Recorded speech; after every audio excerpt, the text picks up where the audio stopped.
think that everyone is that way. I know a straight couple that she's the one who knows how to hook up all the electronics and puts in the shelving and the power tools, and he cooks and, you know, doesn't like to lift a finger around the house. And so I think that everyone's that way. And yeah, we really wanted to make a point of that, just because you've got, and I wanted to show the range of gay people. You know, you can have the athletic jock, you can have the flamboyant queen, but it doesn't mean that they're going to play to every single expectation that people have. And this has actually been a huge challenge for TV writers, trying to figure out what we're meant to do.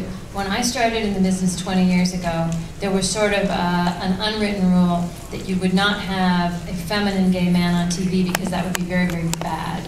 That would be playing into the stereotype, and you made every effort to be doing they're your next door neighbor and you don't know it. It's the mechanic down at the shop and you don't know.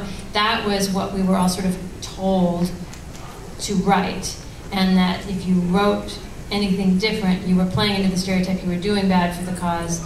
And now, as we've got more representation of gay characters on TV, you start to be able to say, okay, no, let's reflect the world a little better. You can have people who some might glance at and say stereotype. Instead, you're just going like, this is the world, and look, they're real people too. And I think it's an important. It's like when you started to be able to get black villains again, where you go, there were like for years and years black actors. I'm sure were incredibly frustrated because all they were getting to be was judges. And like, now there's a much wider variety of roles available because you're not any one person doesn't have to stand for the entire group they represent. They can be a person.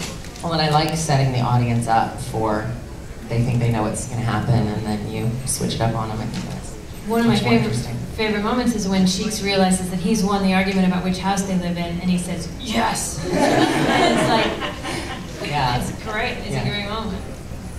Well, and speaking of sort of tropes and types, one of the things I like the most about the show is the way that it deals with sort of how gay men and their female best friends, how those relationships might change in an age of marriage equality. If you're no longer having to form surrogate families, you know, what roles do those relationships have and how do they work? And I'm sorry Alessandra couldn't be with us today, but I'd love to hear your thoughts and, you know, how that role came together. And, you know, I think this is an issue that other shows about marriage equality haven't really addressed, and I think it's an interesting one both for culture and, you know, for how we live our lives in the real world. Yeah, that's true, because Will and Grace was like the ultimate, exactly, like creating your own family, that's what they did. And now we are the next generation. That's a really good point. Yeah, Will and Grace even ended with her getting married and with Will going off into a relationship with a cop. So yeah, our story sort of picks up where that left off. How do you navigate that? Right. Yeah, and we, in figuring out how Haley fit into the show, at one of the first rehearsals that we had, Alessandra said that she wanted to keep looking at Cheeks. Her instinct was to keep catching Cheeks' eye because she felt like if Haley doesn't check in with Cheeks, she doesn't know she's okay. And what does that do when Cheeks has someone else who's more important in his life? And so we tried to make a show without a lot of snark and anger. These guys love each other, they support each other. Haley and Cheeks love each other. Brady and Haley are doing the best they can. We're trying to figure out what that is. Right, but there is just this little undercurrent of how much is she supporting this marriage? Is she looking forward to the day when the breakup happens and Cheeks cries on her shoulder? You know, we'll see down the road. I think she's ambivalent. Cheeks looks skeptical. Well, I think she's, Cheeks gives a skeptical look.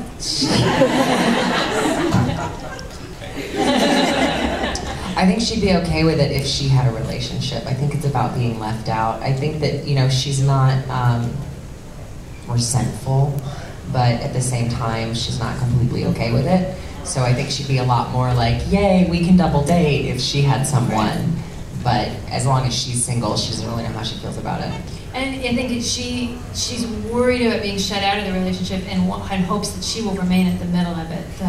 I'm so glad we got married. I bought you a dog. She wants to be in your life to an inappropriate extent. You guys can both move in with me. Yeah, exactly. Which will